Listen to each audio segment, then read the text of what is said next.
The Beaver stars Mel Gibson as a troubled man who uses a beaver hand puppet as his sole means of communicating with others in an effort to turn his life around.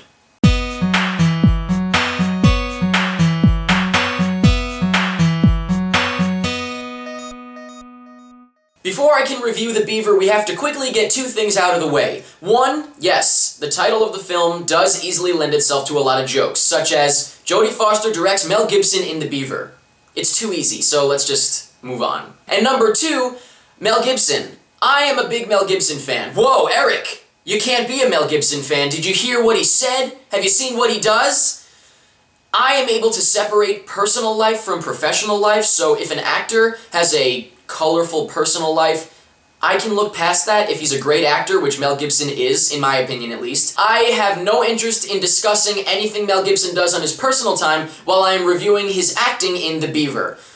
Again, let's get the jokes out of the way. So, The Beaver. I was very excited when I heard about this because I tend to get very interested in oddball things, especially if you've got big names attached, such as Jodie Foster and Mel Gibson.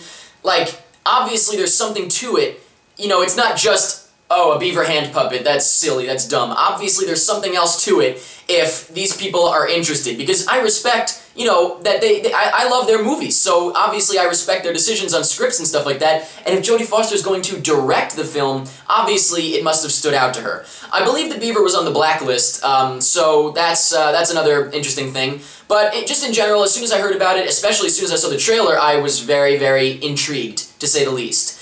So I was excited that I was getting to see it at South by Southwest back in March, and of course I was there. It was the premiere, I believe the world premiere of the film, and I waited. I was like first in line because I was so damn excited. And after seeing the film, the first thing I thought was I was a little bit let down.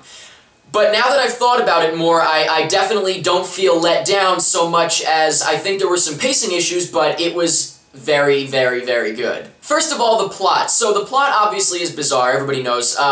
Mel Gibson's character, you know, he's kind of at the end of his rope, and he finds a beaver hand puppet, and puts it on, and comes up with a silly voice, and uses it to talk to people, so he doesn't have to talk to people himself, and he's basically using it as therapy. So, you would think maybe it's going to be like funny, you know, goofy, whatever, but even though there's obviously comedy to it, it is more of a dramedy.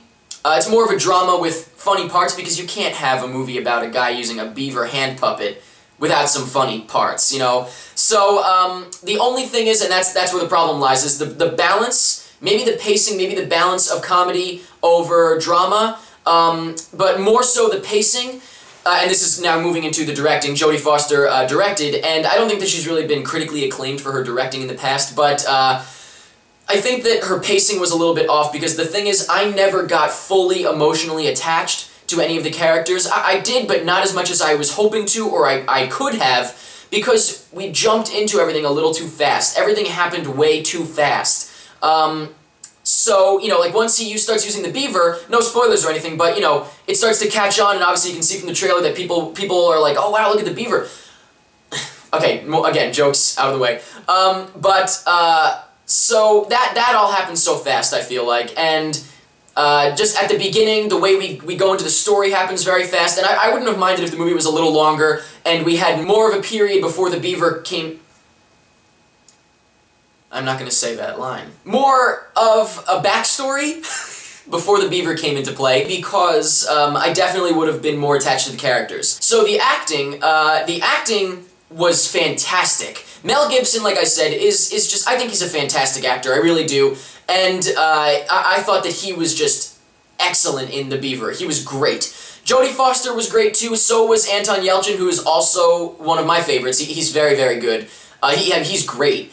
But honestly, I feel like all of the performances were kind of just shadowed by Mel Gibson, because aside from the fact that Mel Gibson was great in the film, you know, it is hard to ignore that it's Mel Gibson, and this is such an appropriate role for him at this point in his life, in his career, I guess, that, you know, people are going to be thinking of that for sure, and this is really just, you know, a perfect role for him to do after all of the things that have happened with him recently. So, it's really going to benefit him. I hope that it'll show people, you know, regardless of my personal life, I'm a great actor. Not that he said that, but that's how I feel about it. That's how he should feel about it. So, I thought that he was great. Anton Yelchin was excellent. Really, he was great too. He was right up there. And then Jodie Foster, always great. But again, honestly, I feel like she was kind of shadowed by everyone else. But you know what? She was focusing on directing as well. She wasn't really the main focus here, so that's okay. It's not really a big deal. Everybody in it was great. There was obviously many more people in the film, but everyone was great. And I would also like to point out that I love that Jon Stewart, Matt Lauer, they were in the movie. I love stuff like that when the actual newscasters and people like that are in films when they're going on the news shows, so that's awesome.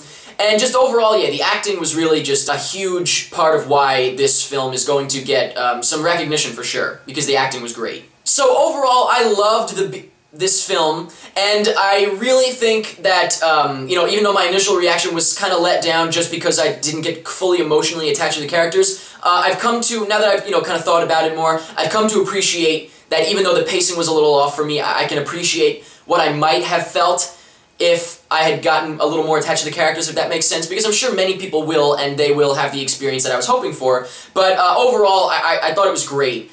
And I love that it's such a bizarre premise, and I love when people give such bizarre things a chance. And I'm just very happy with this film. Okay, I'm happy with the Beaver. I loved the Beaver, okay? I loved Jodie Foster's Beaver.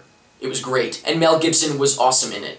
Be mature! Let me know in the comments what you thought about the Beaver. Let me know if you have a problem with Mel Gibson and you can't separate it from his acting. Or let me know if you are like me and you can separate it and, you know, how you feel about that whole thing. Let me know what you thought of the pacing, if you agree or disagree that, you know, maybe you didn't get as attached as I did. No, if you didn't get as attached like I did not, you understand what I mean. Let me know about who you thought was the best in the film. Just let me know everything you want to about the Beaver, and that's pretty much it.